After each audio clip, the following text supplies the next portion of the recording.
Perkenalkan, nama saya Anggriani Ovianingsi, NPM saya 2412200056. Oke, di sini saya akan mempresentasikan tugas saya yang berjudul hasil data interpretasi. Yang pertama, kita akan ke bab pertama tentang entry data dan import data. Di sini saya sudah memiliki datanya. Saya sudah buat datanya di Excel. Nah, saya sudah memiliki datanya dari kompetensi 1 sampai dengan kinerja karyawan 14. Nah, mari kita buka Smart PLS-nya. Jadi sebelum kalian menggunakan Smart PLS itu kalian akan menemui seperti ini. Nah, kalian bisa pencet di project baru. Terus kalian buat namanya itu uji mediasi lengkap. Seperti ini. Uji mediasi lengkap. Lalu kalau sudah kalian bikin membuat. Nah, setelah sudah akan kalian membuat, kalian akan mendapatkan seperti ini. Uji mediasi lengkap kedua. Nah, ini kalian bisa klikkan. Nanti di sini ada kayak contoh seperti buat model. Kalian bisa buat kalian masukkan datanya itu lewat dari yang kalian download tadi lewat Excel. Lanjut, kalian akan dapat data seperti ini.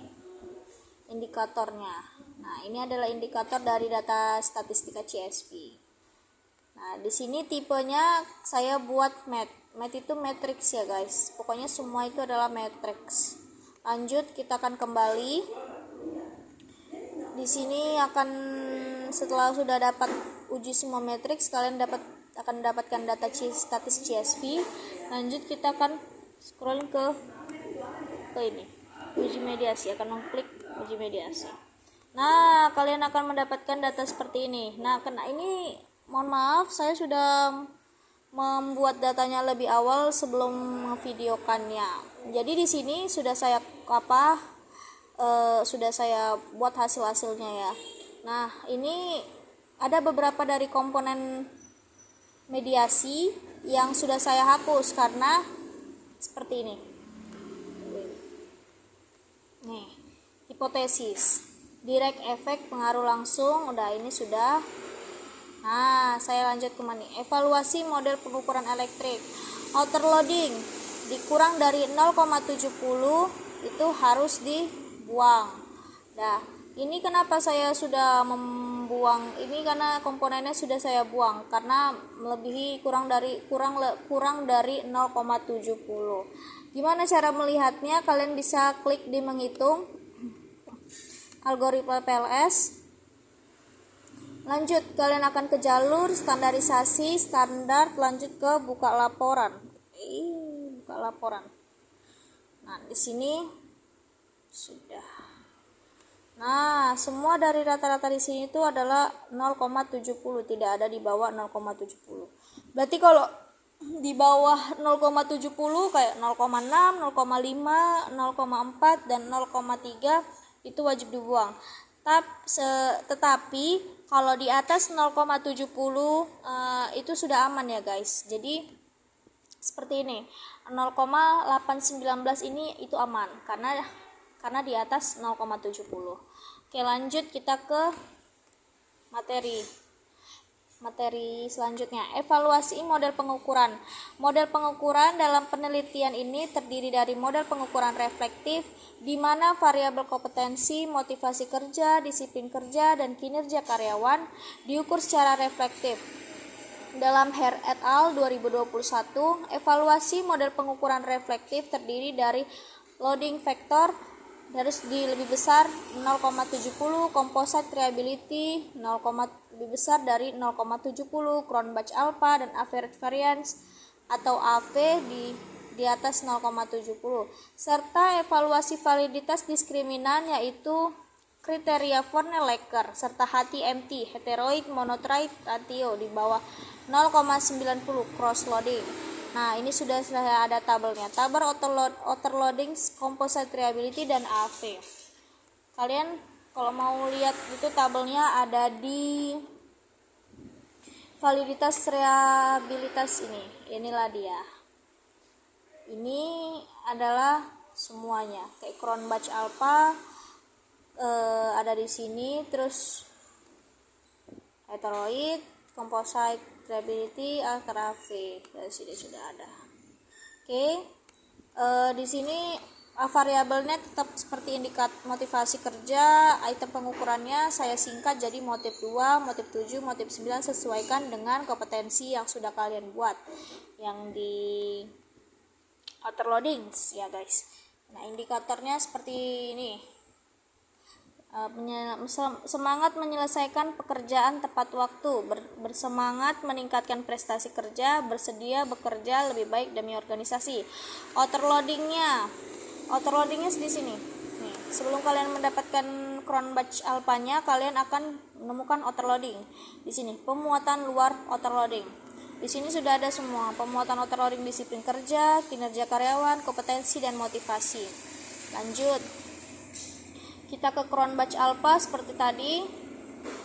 Kita ke validitas reliabilitas konstruk. Di sini ada Cronbach Alpha. Di sini juga ada composite reliability. Composite reliability-nya itu ada di sini guys. Bukan di sini ya, tapi di sini. Ini composite-nya.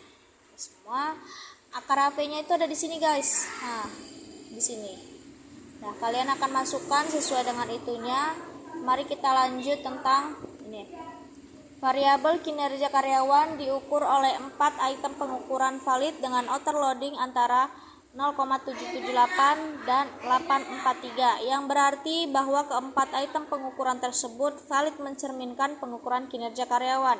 Tingkat reliabilitas variabel dapat diterima yang ditunjukkan oleh Cronbach Alpha dan composite reliability di atas 0,70 atau reliable.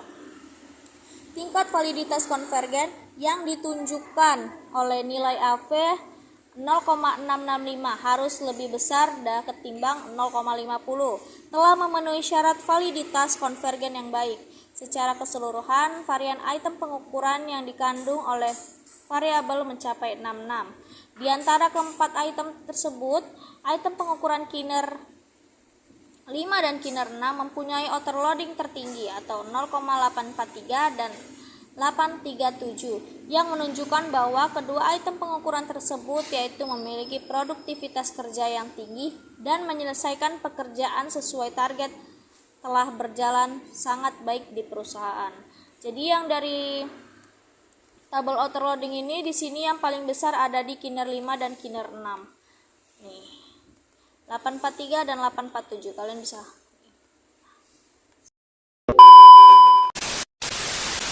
Lanjut, ini tentang pembahasan tentang tabel Warner-Laker.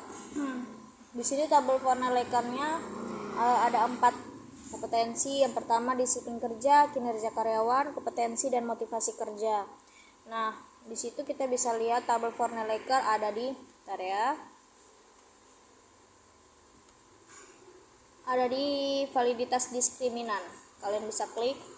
Nah, di sini adalah ada HTMT, ada Warner-Laker, cross-loading. Jadi kalian bisa ngapain ke sini? Warner-Laker ya guys ya. Di sini udah ada kriteria Warner-Laker. Di sini seperti yang tabel di situ, disiplin kerja angkanya 841, 659, 587, 797. Ini kan di sini sudah ada data semua. Jadi penjelasannya adalah evaluasi validitas diskriminan perlu dilakukan dengan melihat Warner dan Laker. Validitas diskriminan adalah bentuk evaluasi untuk memastikan bahwa variabel secara teori berbeda dari dan terbukti secara empiris atau pengujian statistik. Kriteria Warner-Laker adalah bahwa akar AV variabel lebih besar dari korelasi antara variabel. Variabel disiplin kerja mempunyai akar AV 581, ini yang paling besar dah. Lebih besar korelasinya dengan kinerja karyawan 659, lebih besar korelasinya dengan kompetensi 587, dan lebih besar korelasinya dari motivasi kerja 797. Hasil ini menunjukkan bahwa validitas diskriminan variabel disiplin kerja terpenuhi. Dengan demikian, validitas kinerja karyawan, kompetensi, dan motivasi kerja di mana akar AV lebih besar dari korelasi antara variabel. Nah, lanjut ke tabel HTMT.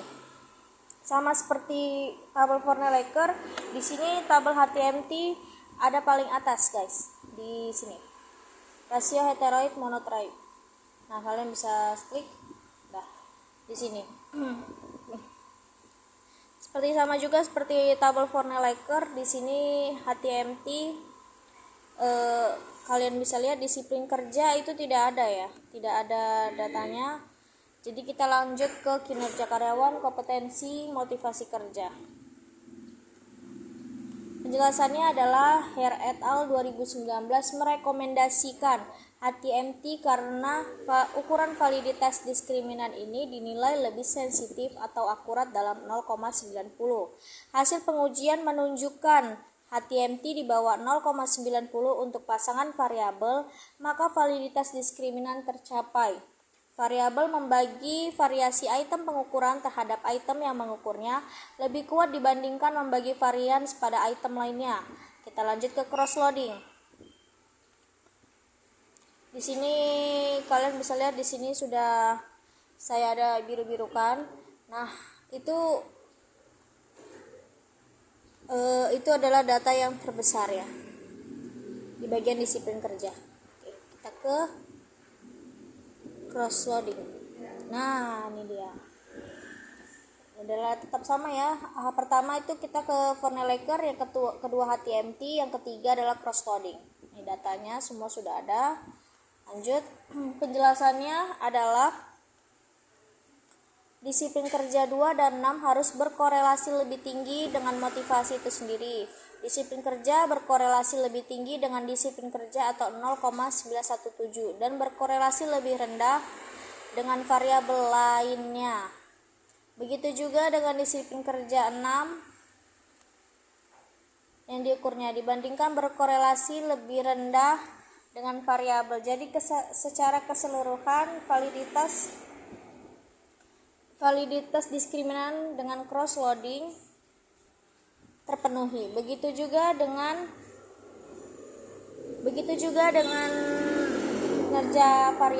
kinerja karyawan berkorelasi lebih kuat dengan kinerja karyawan dan berkorelasi lemah dengan variabel lainnya. Oke, mari kita lanjutkan. Sini penjelasannya tentang evaluasi model pengukuran dan reflektif. Outer loading harus di atas 0,70, composite reliability sama juga, ini sudah ya. Lanjut kita ke evaluasi model struktural. Uji multicollinear in FIV kurang dari 5, uji signifikansi PET coefficient atau p-value. Selang kepercayaan PET coef 95%, effect size F-square atau pengaruh langsung mediasi. Evaluasi model struktural. Evaluasi model struktural berkaitan dengan pengujian hipotesis pengaruh antara variabel penelitian. Pemeriksaan evaluasi model struktural dilakukan dalam 3 tahap, yaitu pertama memeriksa tidak adanya multicollinear antara variabel dengan ukuran inner FIV atau variance inflate factor. Nilai inner FIV di bawah 5 menunjukkan tidak ada multicollinear antara variabel. Hare et al. 2021. Kedua adalah pengujian hipotesis antara variabel dengan melihat nilai T statistik atau p-value. Bila T statistik hasil perhitungan lebih besar dari 1,96 atau T-table atau p-value hasil pengujian lebih kecil dari 0,5, maka ada pengaruh signifikan antara variabel. Selain itu, perlu disampaikan hasil dari serta selang kepercayaan 95% taksiran parameter koefisien jalur. Ketiga adalah nilai F-square yang pengaruh variabel langsung pada level struktural dengan kriteria F-square, yaitu 0,2 rendah, 0,15 moderat, dan 0,35 itu tinggi. 0,15 itu bisa dibilang sedang ya. R et al 2021 dan F-square efek mediasi disebut statistik epsilon atau V yang diperoleh dengan cara mengkuadratkan koefisien mediasi. Lakowicz et al 2018 yang diinterpretasikan dalam Okbeibu et al 2022 adalah pengaruh mediasi rendah 0,2, pengaruh mediasi sedang 0,75 dan pengaruh mediasi tinggi 0,175. Sini sudah ada tabelnya, guys. Tabel inner FIV VIF. Oke, kita ke ini. Matriks ini tuh F square-nya. Nih, statis multicollinear. Di sini sudah ada datanya 1 2 3 1. Kita coba lihat apakah benar. 1 2 3 1. Oke. Ya. Kurang lebih seperti ini ya, guys. Atau mungkin kita bisa dari ke sini. Kita kebalik, terus kita ke menghitung, kita ke algoritma bootstrapping, terus ke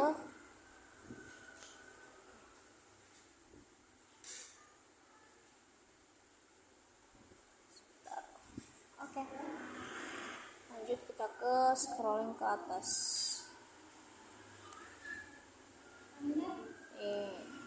Nah, ini dia.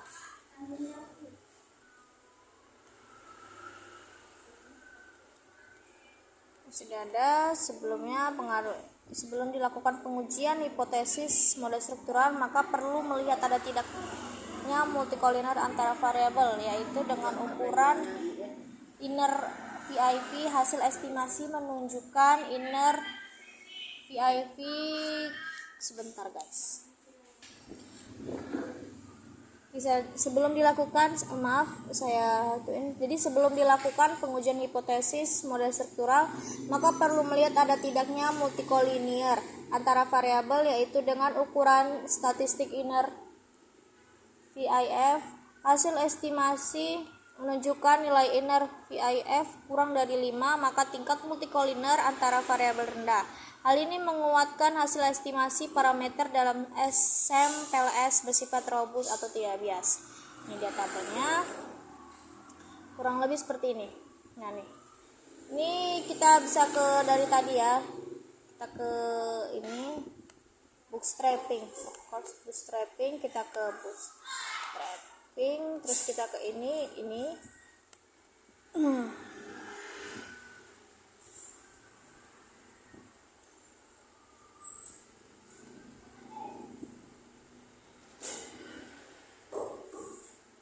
Kita ke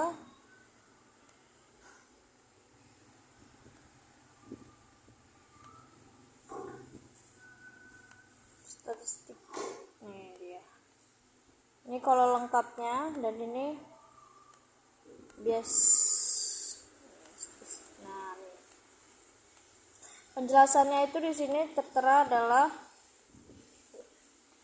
oke. Ini F square-nya itu ada di sini ya, guys.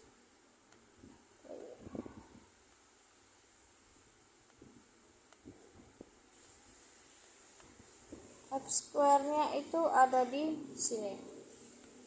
Nah, ini dia. Sesuaikan. Jadi di sini tertera adalah berdasarkan hasil pengujian hipotesis di atas, maka diketahui sebagai berikut. Hipotesis pertama, H1 ditolak, yaitu tidak berpengaruh secara signifikan antara disiplin kerja terhadap peningkatan kinerja karyawan dengan PET koefisien 0,124 dan p-value 313 lebih besar dari 0,5. Oke, baik, kita akan lanjutkan tentang yang tadi. Dengan PET coefficient 0,124 dan p-value 313 lebih besar dari 0,5. Setiap perubahan pada disiplin kerja maka akan meningkatkan kinerja karyawan. Dalam selang kepercayaan 95%, besar pengaruh kinerja karyawan dalam meningkatkan disiplin kerja karyawan terletak antara minus 0,116 sampai 372. Meskipun demikian, keberadaan disiplin kerja dalam meningkatkan kinerja karyawan mempunyai pengaruh rendah atau moderat dalam level struktural atau F-square 0,17 dikarenakan belum memberikan pengaruh yang berarti terhadap kinerja karyawan. Ya, F-square-nya sudah ada itu, kalian bisa mendatakannya. Yang kedua, kita lanjut ke tabel pengujian hipotesis dan pengaruh mediasi. Baik, saya akan melanjutkan materi yang tadi. Sebelumnya saya mohon maaf atas keterlamaan waktunya karena saya sedang sambil berjualan. Saya akan lanjutkan ini tentang tabel pengujian hipotesis pengaruh mediasi. Tabelnya sih, kalau itu tabelnya kurang lebih sama seperti yang tabel pengujian hipotesis. Nah, perbedaannya cuman di kalau yang tabel pertama itu tentang pengaruh langsung, yang kedua ini pengaruh tidak langsung. Nah, di tabel kedua ini dia menggunakan PET coefficient T terus dengan epsilon V, sedangkan yang di atas menggunakan PET coefficient saja dan F square. Oke, mari kita lanjutkan. Di sini ada hipotesis. Di kolom pertama ada hipotesis PET coefficient T, p-value 95, interval kepercayaan PET coefficient, batas bawah, batas atas, dan kolom yang terakhir adalah epsilon V. P-value-nya di sebelah sini, epsilon V-nya. Terus lanjut, di H itu adalah hipotesis. Hipotesis 6, motivasi kerja, kekompetensi, dan kinerja karyawan. PET coefficient T-nya di 0,251, p-value-nya di 0,008, di 9 intervalnya di 0,075, batas atasnya di 0,445, epsilon V-nya di 0,182. Hipotesis 7, motivasi kerja, kedisiplin kerja, dan kinerja karyawan. PET coefficient T-nya itu 0,084, p-value-nya di 0,042, intervalnya di 0,008, dan batas atasnya di 0,173, epsilon V-nya di 0,064. Penjelasannya di sini tertera berdasarkan hasil pengujian hipotesis di atas, maka diketahui sebagai berikut.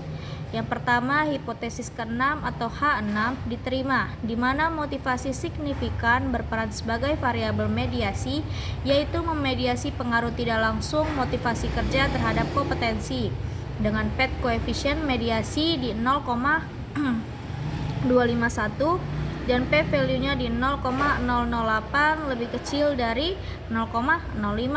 Meskipun demikian, dalam level struktural, peran mediasi motivasi ini masih tergolong pengaruh mediasi sedang atau epsilon V 0,182. Ogbeibu et al. 2020, dalam selang kepercayaan 95%, dengan meningkatkan perbaikan motivasi kerja, maka peran mediasi akan meningkat hingga 0,0045. Nih ya, sebentar. Oke, lanjut. Dengan demikian, semakin tinggi motivasi kerja akan meningkatkan kompetensi karyawan, yang selanjutnya akan berdampak pada peningkatan kinerja karyawan. Yang kedua, hipotesis ke-7, atau H7 diterima, di mana motivasi signifikan berperan sebagai variabel mediasi, yaitu memediasi pengaruh tidak langsung motivasi kerja terhadap disiplin kerja dengan PET koefisien mediasi 0,084 dan P value-nya itu di 0,42, lebih kecil dari 0,5. Meskipun demikian, dalam level struktural, peran mediasi motivasi ini masih tergolong pengaruh mediasi kecil atau epsilon di 0,64. Ekbeibu et al. 2020 dalam selang kepercayaan 95% dengan meningkatkan perbaikan motivasi kerja, maka peran mediasi akan meningkat hingga 0,173. Dengan demikian, disiplin kerja mampu menjadi variabel mediasi, namun besarnya pengaruh mediasi relatif kecil dibandingkan kompetensi. Tabel uji linearitas atau p-value-nya lebih besar dari 0,05. Oke, sebelum kita masuk ke tabelnya, mungkin saya akan menjelaskan mencari letak linearitasnya, uji linearitasnya. Ya.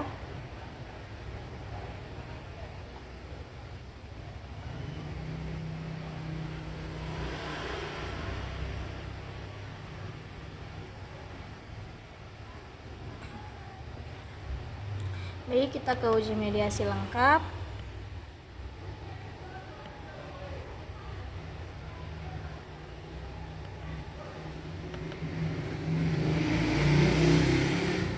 Nah, di sini sudah ada itunya, saya sudah membuat efek kuadratnya itu kita klik di efek kuadrat. Di sini saya sudah mengklik bagian kuadrat efek. Nah, terus kita lanjut ke menghitung ke box trapping. Lanjut, di sini tetap sama ya, teman-teman. Terus kita lanjut ke buka laporan.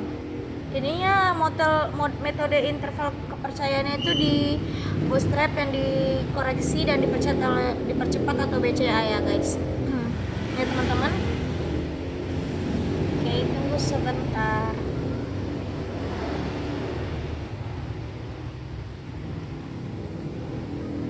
Nah, setelah itu kalian akan mendapatkan grafiknya. Grafik dari kuadrat efeknya. Di sini untuk mencari tahu angka dari uji linearitasnya itu ada di sini, koefisien jalur. Nah, kalian bakalan berjumpa dengan ini. Ini adalah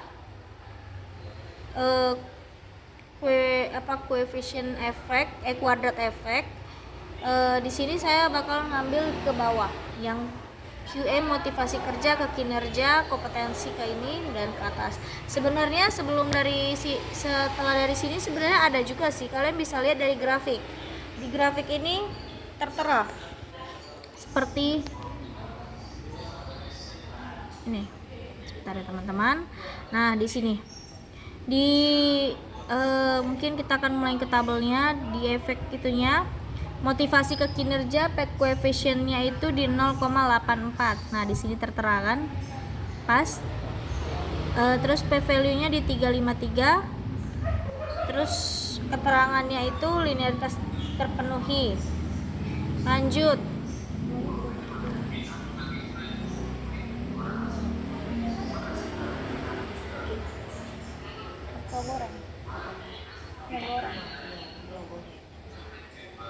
Terus habis itu bisa lihat itunya kan, ini oke. Di sini sudah tertera, sudah ada di sini semua ya teman-teman. Oke, kita lanjut ke ininya. Di tabel kolom pertama di efek kuadrat, kolom kedua di PET coefficient, kolom ketiga di P value dan keterangan, dan kolom keempat ada di keterangan. Lanjut, kuadrat efek motivasi ke kinerja karyawan, PET koefisiennya minus 0,84, P value nya di 0,353, keterangannya linearitas terpenuhi. QE atau kompetensi ke kinerja karyawan, PET koefisiennya di 0,146, P value-nya di 0,031, keterangan linearitas tidak terpenuhi. QE disiplin ke kinerja karyawan, PET koefisiennya di minus 0,027, P value-nya di 0,710, 710, keterangannya linearitas terpenuhi. Nah, di koefisien yang kedua ini kan ada keterangannya dari tabel kedua ini kan ada linearitas tidak terpenuhi. Nah, di sini tertera P value-nya itu lebih besar, lebih kecil dari 0,05, karena di sini kan tertera dari P-nya itu P value-nya harus lebih besar dari 0,05. Maka di sini P value dari kompetensi ke kinerja karyawan itu lebih kecil dari 0,05, makanya linearitas tidak terpenuhi. Begitu juga. Oke, kita lanjut. QE kompetensi ke motivasi kerja, PET koefisiennya di 0,224, P value-nya di 0,119, keterangan linearitas tidak terpenuhi. Lanjut ke tabel yang kelima, QE disiplin ke motivasi kerja, PET koefisiennya di 0,666, P value-nya di 0, ya tidak ada, berarti dia lebih kecil dari 0,5, makanya linearitasnya tidak terpenuhi. Baik, kita lanjut. Keterangannya adalah Herr et al. 2019 menyebutkan bahwa pemeriksaan linearitas hubungan antara variabel perlu untuk dilakukan. Asumsi yang dibangun dalam pengaruh antara variabel bersifat linear. Pemeriksaan ini merupakan bagian dari robustness model dalam Smart PLS. Pemeriksaan yang dilakukan adalah menguji bentuk kuadrat variabel atau QE, quadratic effect, berdasarkan hasil pengolahan. Bentuk kuadrat kompetensi dan disiplin tidak signifikan terhadap motivasi dan kinerja, serta bentuk kuadrat motivasi tidak signifikan terhadap kepuasan kinerja karyawan. Maka, pengaruh motivasi, kompetensi, dan disiplin terhadap kinerja karyawan bersifat linear atau tidak, linearitas model terpenuhi atau robust.